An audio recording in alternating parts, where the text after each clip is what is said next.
retroceda. No hay suficiente camino para alcanzar 88 millas. Camino. A donde vamos no necesitamos caminos. En julio de 2020, la UBA, Universidad de Buenos Aires, institución donde hice tanto la secundaria como mi carrera universitaria, me rompió el corazón. Tengo el corazón con agujeritos.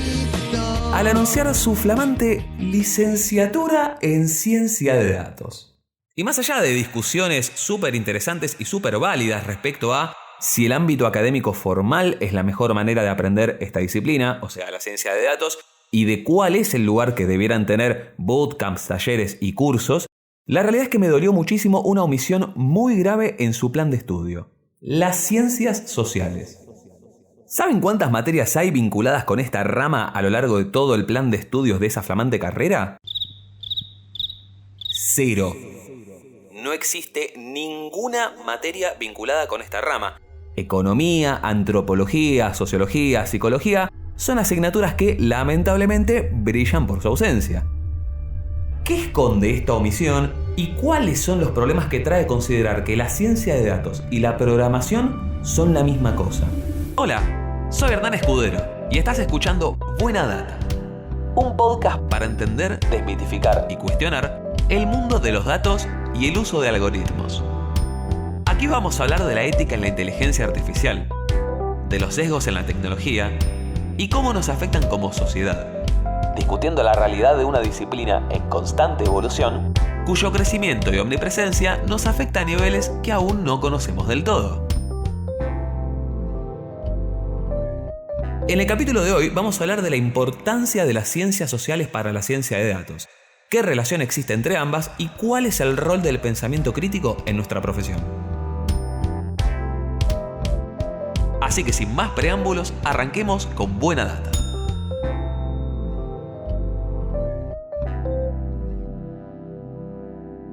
Pocas personas pueden decir a ciencia cierta y de forma inequívoca cuál fue el peor día de su vida. Yo tengo ese dudoso privilegio.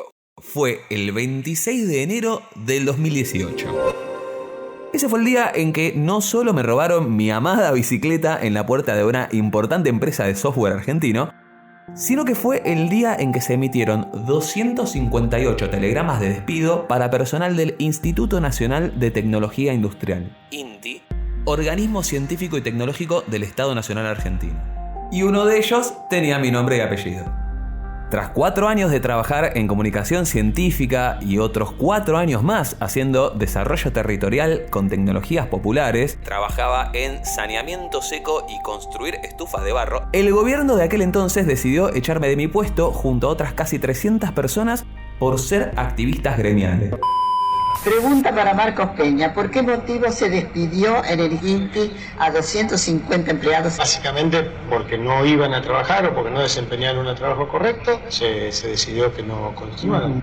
Por una mano en el corazón, ¿ustedes están contentos cómo van las cosas? Sí, 100%. En enero de 2018, las autoridades del INTI habían contratado a una consultora privada, la Vasca Tecnalia, a la que le pagaron 9 millones de pesos con el pretendido objetivo de poner en valor al INTI. Así diseñaron lo que se llamó un master plan que concluyó con los 258 despidos y con el cierre de líneas de investigación.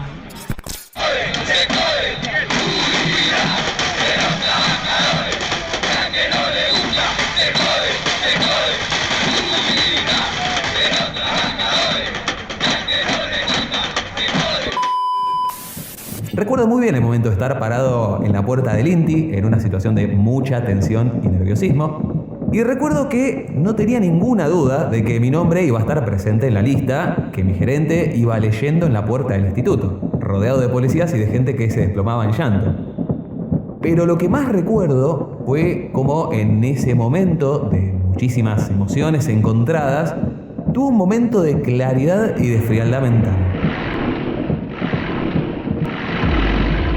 Tengo muy presente el instante en el que, mientras estaba abrazado a una compañera que no paraba de llorar pese a que ella no había sido despedida, se hizo carne en mí el hecho de que el camino que había elegido hasta ahora, hasta ese entonces, había llegado a un final muy abrupto.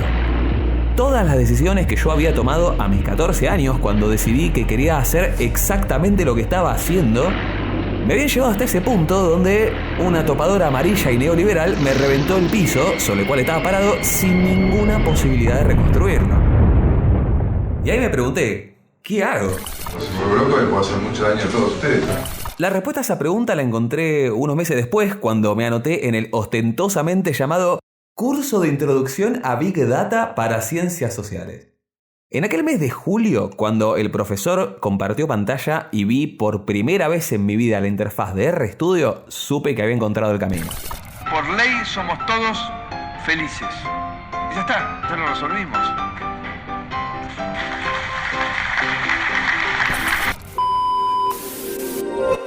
Todo este gran preámbulo no es para ventilar, o no solamente, sino para contar cómo fue que llegué a esta naciente disciplina y por qué conozco muy bien qué es lo que siente una persona que llega a lo que llamamos ampliamente la ciencia de datos, desde un camino muy diferente al tradicional.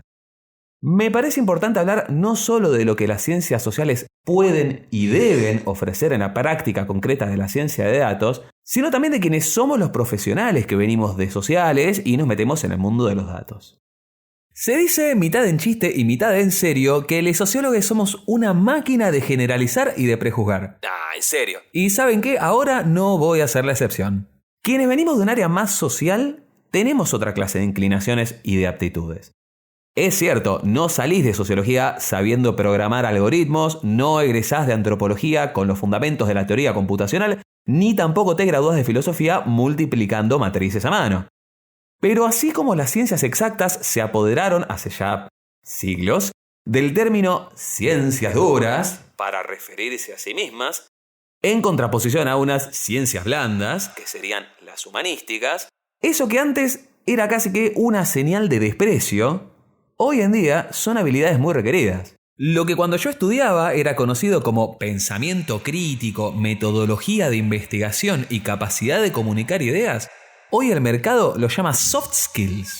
Como suele ser con estos conceptos, no hay una definición tajante de pensamiento crítico, pero una forma de acercarnos es mediante una frase tan dura como real. No existe la objetividad. Nada es de forma natural, inmutable e inevitable. Ni siquiera Thanos.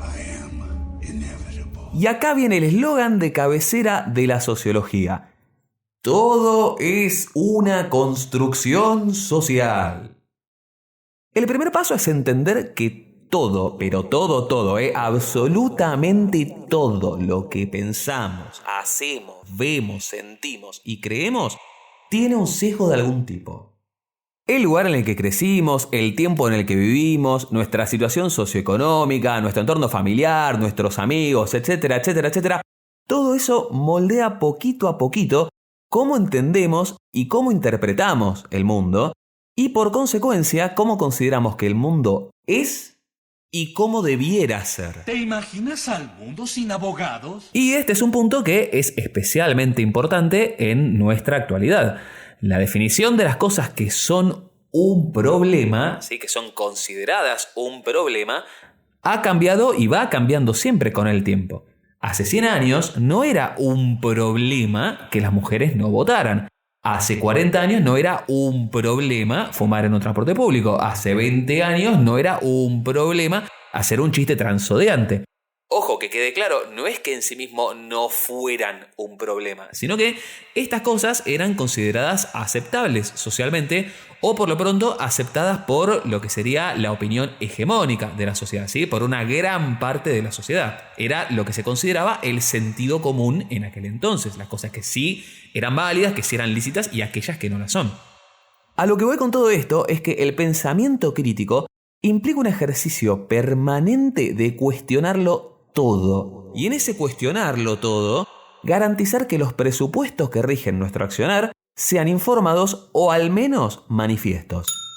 El proceso de hacer ciencia de datos, y siempre hago el mismo énfasis, la palabra ciencia en ciencia de datos, empieza con una pregunta, un problema de investigación, una hipótesis, un escenario posible. Entonces, cuanto mejores sean tus preguntas, mejores serán tus resultados. Y para eso, ineludiblemente, tenés que tener en cuenta cuáles son estos presupuestos y estos sesgos de los cuales hablábamos antes. Así que pregúntale a un científico. Y acá aparece claramente el punto que el sector privado empezó a entender. Que si bien es cierto que quienes estudian ciencias exactas probablemente tengan mejores aptitudes para la parte de la programación, o sea, la ejecución algorítmica, la matemática, lo técnico, por así decirle, quienes estudian ciencias sociales probablemente tengan mejores aptitudes para enmarcar los problemas de una forma correcta y luego poder resolverlos. New messages have arrived. Hola, mi nombre es Pedro Damián Orden, soy sociólogo y científico de datos. Actualmente me desempeño como consultor en el sector público y privado y presido el Colegio de Sociólogos y Sociólogas de la provincia de Buenos Aires. Con respecto a la academia en las ciencias sociales, que es el caso que conozco, creo que existen varios obstáculos para que estos puedan entablar un mejor diálogo con el mundo de las nuevas tecnologías. Entre los más destacables considero que influye la novedad y dinamismo de la temática, que se aleja en gran medida de la posibilidad de adopción o de utilización para instituciones con tiempos clásicos como son las universidades.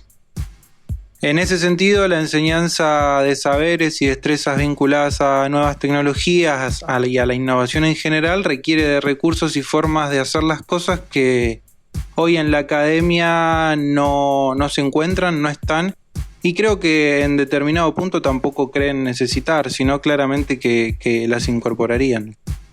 En vistas del rumbo al que se dirige el desarrollo de nuestras sociedades, las nuevas tecnologías tienden a ocupar un rol cada vez más importante en nuestras vidas, también en nuestros trabajos, organizaciones, gobiernos.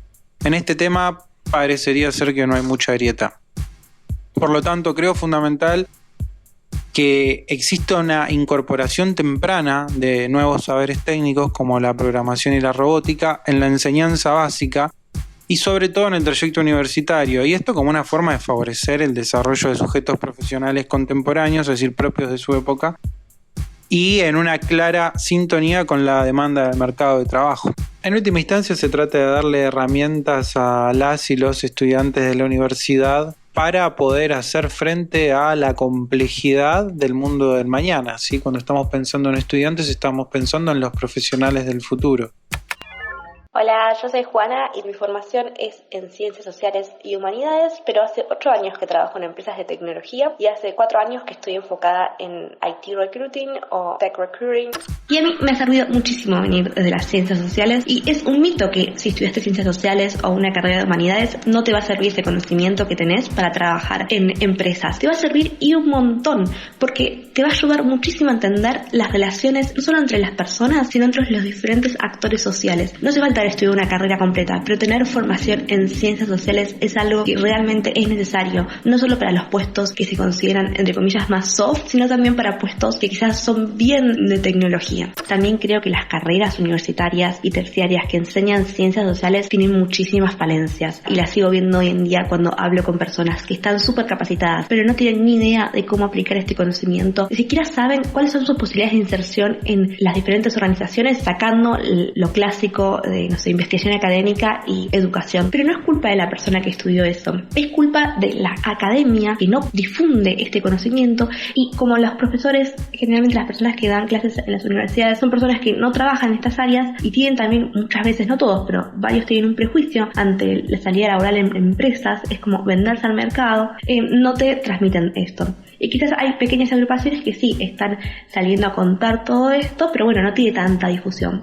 Hay otro problema, que es que también muchas veces, esto pasa en muchas áreas, no solo en ciencias sociales, muchas veces quienes lograron insertarse en un área no comparten esa información, a veces por desconocimiento de cómo podrían compartirlo, sin mala intención, pero otras veces porque piensan, no, bueno, yo me hice de abajo, a mí nadie me ayudó, yo tuve que investigarlo todo solo, entonces que la gente lo haga también. Bueno, vos quizás tuviste suerte, quizás no estás contando que hubo gente que sí te ayudó, que encontraste esa información correcta, el momento adecuado, y no estás compartiendo con el resto de la comunidad lo que sabes, que no es obligatorio compartirlo, pero para mí tiene muchísimo valor. Por eso yo quiero que haya más cientistas sociales contando cómo empezaron a trabajar en tecnología, cómo empezaron a trabajar en ambientes corporativos, o cómo empezaron a trabajar en ambientes de gestión, puede ser gestión estatal también. Hay muchísima salida laboral, falta de todo, hay mucho para hacer, pero bueno, es algo que a mí me entusiasma, saber que hay tanto para hacer y que quizás yo desde mi lugar pueda contribuir en algo. Síguenos en Instagram, en @buenadata.podcast. Sautú y Cohen. Estos dos apellidos que acabo de mencionar, que dichos así suenan casi a invocación demoníaca, corresponden a quienes eran titulares de cátedras de metodología de la investigación 1, 2 y 3 en mis años de facultad. Yo cursé sociología en la UBA entre el 2006 y el 2014. Entonces me até una cebolla al cinturón, que es lo que estaba de moda en esos días. E hice lo que comúnmente llamábamos las método en un periodo entre 2008 y 2010, donde mediante una cuidadosa selección de cátedras intercaladas, me dediqué sistemáticamente a esquivar todo tipo de cálculo matemático o aproximación cuantitativa al tema. Así es, hoy me zambullí de lleno en el tema que esquivé años atrás. ¡Qué ironía! Una buena parte de mi rechazo en aquel entonces pasaba por la forma de aprender estos temas, que involucraba el uso de fotocopias en doble faz, con los p-values de un lado, estos los valores de significancia estadística, y el z-score del otro, desviaciones estándar. Ojo, no quiero entrar en tecnicismos, ni vale la pena, pero el punto al que voy es que inclusive en aquel entonces, 2008-2010, la forma de enseñanza era absolutamente anacrónica y esto no se ha visto demasiado alterado hoy en día. Hoy contamos con herramientas de programación libres y abiertas. R y Python son los dos principales lenguajes que se usan en ciencia de datos. No me interesa para nada entrar en la discusión de cuál es mejor, uso ambos y los dos tienen cosas muy interesantes para ofrecer, pero sí sería interesante que en pleno 2022 alguna de las dos sea considerada dentro de la currícula de las ciencias sociales.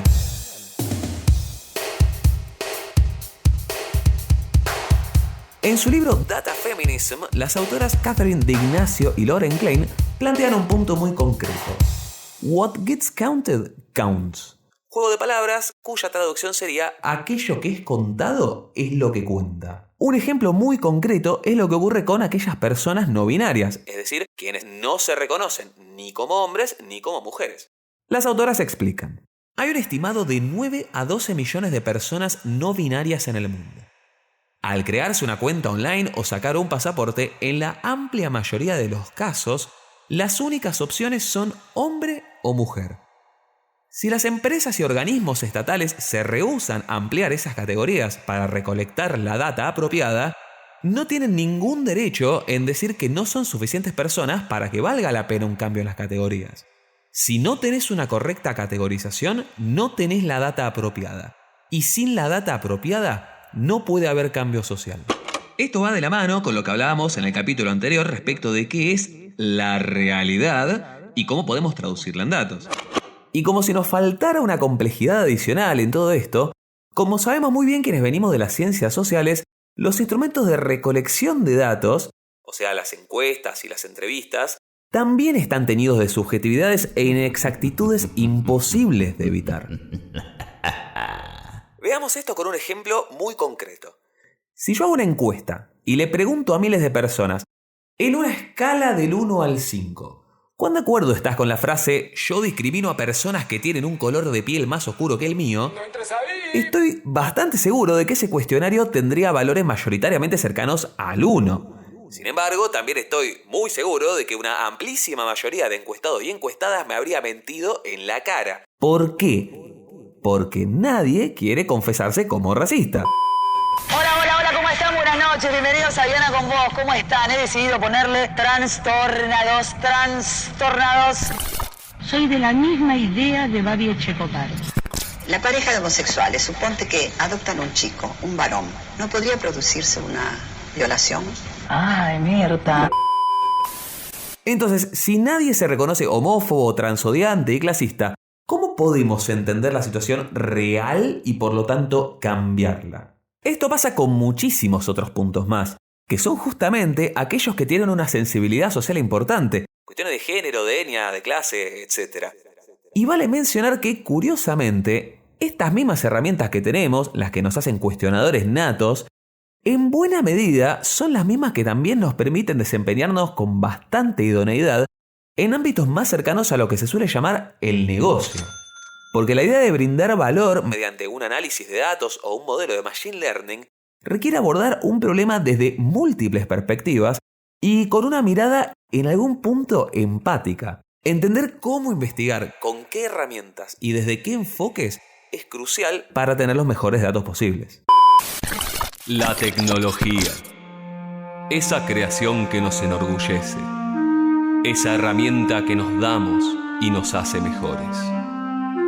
Cada instante que pasa, avanzamos más y más lejos en ese viaje a las estrellas que nos lleva hacia el nacimiento de posibles mejores mundos. Noticias sobre un mundo cada vez más liberado. Una de las principales aplicaciones de la ciencia de datos para el bien es en el ámbito de la salud. En un lindo ejemplo de esto, investigadores en la Universidad de Chicago desarrollaron un sistema capaz de detectar autismo en niñes basándose en los datos recolectados en los chequeos de rutina. Dada la alta tasa de ciertas condiciones como asma, problemas gastrointestinales y convulsiones, la detección temprana es un aliado clave. ¿Cómo funciona? A grandes rasgos, cada historia clínica de cada paciente fue convertida en una serie de tiempo, que es una de las formas típicas que tienen los datos cuando se quiere estudiar, la temporalidad. Primero, los investigadores identificaron 17 categorías distintas de enfermedades, respiratorias, nutricionales, etc. Luego armaron una serie de tiempo para cada semana de cada paciente, donde se las agrupaba en función de qué enfermedad estaban presentando. Con eso entrenaron 68 modelos. Para los curiosos, cadenas de Markov. Es un modelo en el que la probabilidad de que ocurra un evento depende solo del evento anterior. Uno para cada combinación de enfermedad y las combinaciones entre los sexos masculino y femenino y la presencia o no de autismo. ¿Cuál es el resultado? Más del doble de precisión en comparación a los cuestionarios tradicionales y una sensibilidad del 90%. Esto es el porcentaje de niños y niñas correctamente identificados como autistas, con una reducción del 30% de los falsos positivos. Estos son resultados muy prometedores, pero hay que tener en cuenta algunas consideraciones. Si bien detecta los casos positivos con una relativa solidez, el modelo se equivocó 2 de cada 3 veces en predicciones de la condición, es decir, falsos positivos. La ciencia de datos y la salud tienen un camino muy largo que recorrer juntos. Detección de imágenes, análisis de audio y técnicas avanzadas de segmentación son algunos de los aportes que ya vienen generando respuestas a problemas que nos afectan como humanidad. Buena data. Hay una pregunta que es especialmente picante por lo difícil de definir en algún punto en el terreno de la programación. ¿Qué es un desarrollo?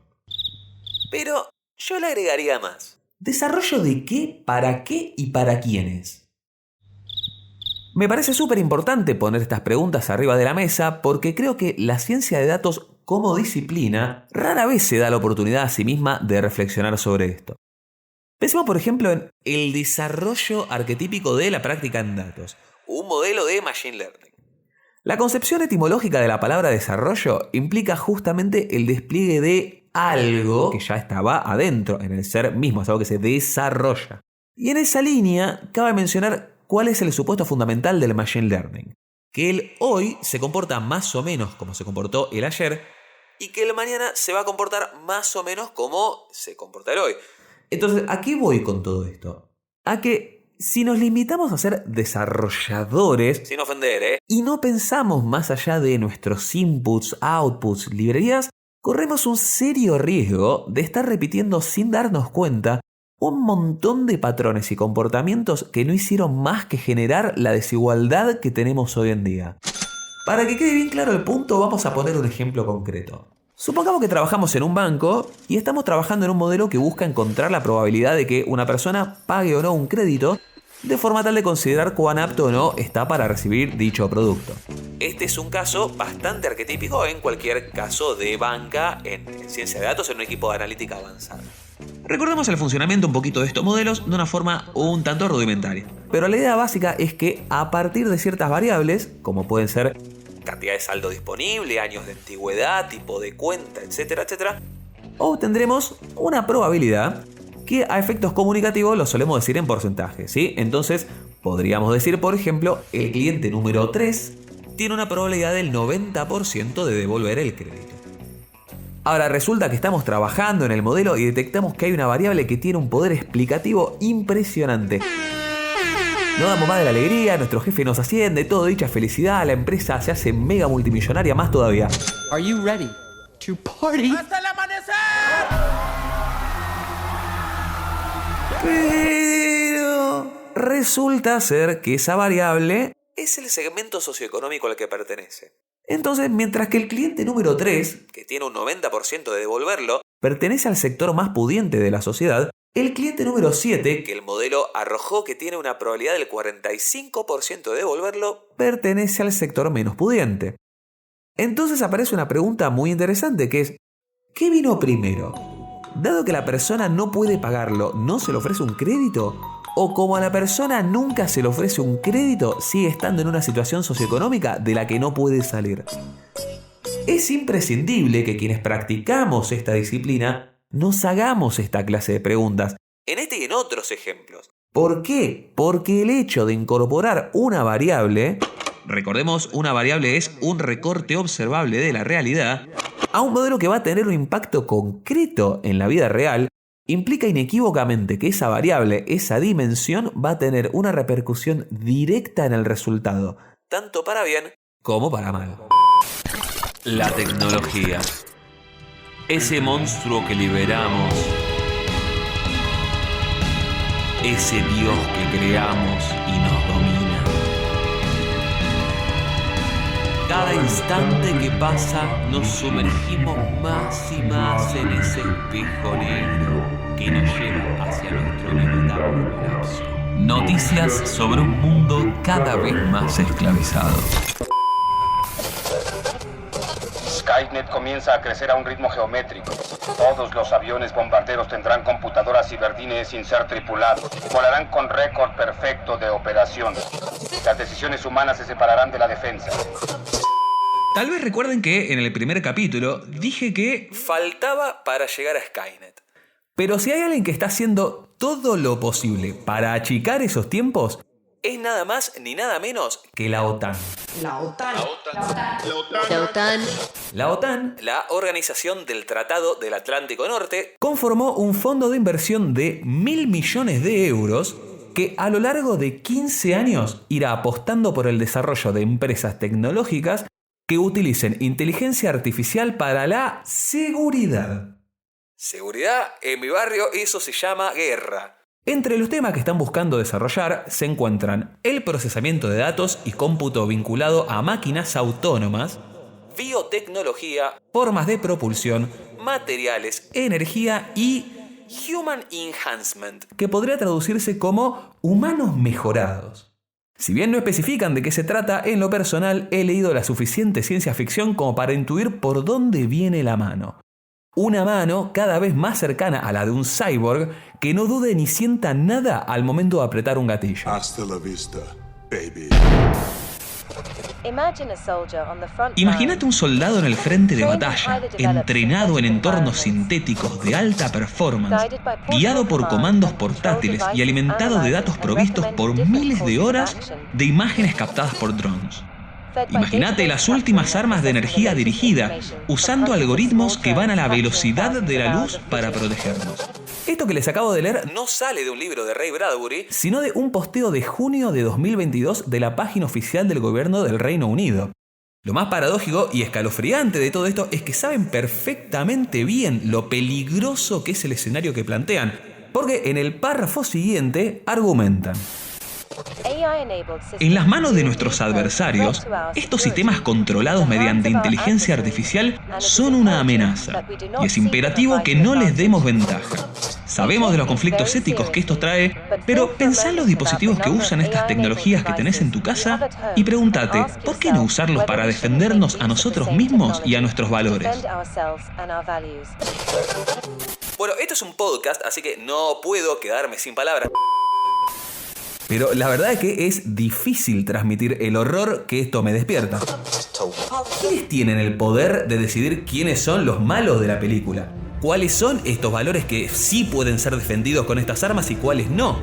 Cuando la OTAN dice que esto ayuda a fortalecer la seguridad de sus 1.000 millones de ciudadanos, ¿es a expensas de los otros 6.000 millones de seres humanos? Si los ataques remotos con drones dirigidos en la actualidad no están exentos de errores, ¿quién se va a hacer cargo cuando inevitablemente uno de estos modelos falle? Ya sea por impericia, por malicia humana o por cuestiones técnicas.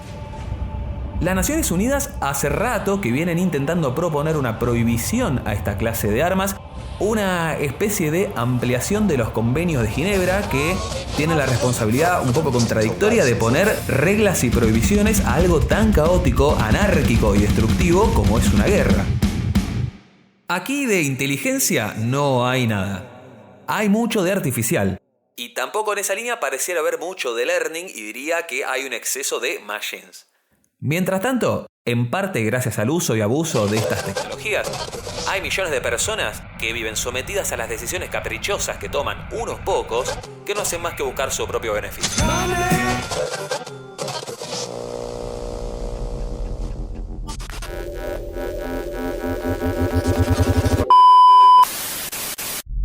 Buena data.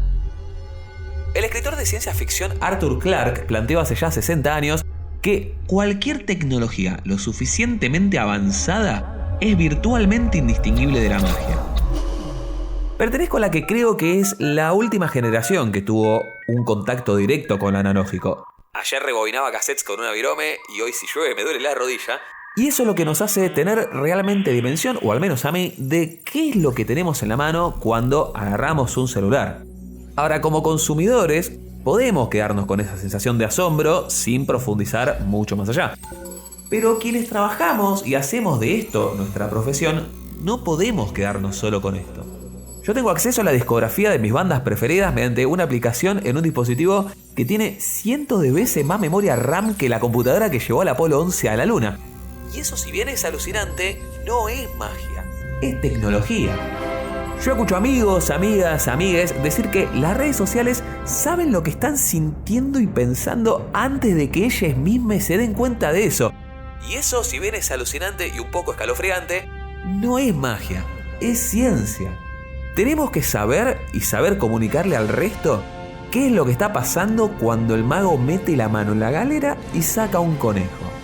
Porque no sea cosa que esa adorable bola de pelos, que desde nuestra óptica la vemos moverse tiernamente sostenida de las orejas por el mago, en realidad sea un monstruo cuya voracidad está controlada únicamente por la mano invisible que sostiene la correa.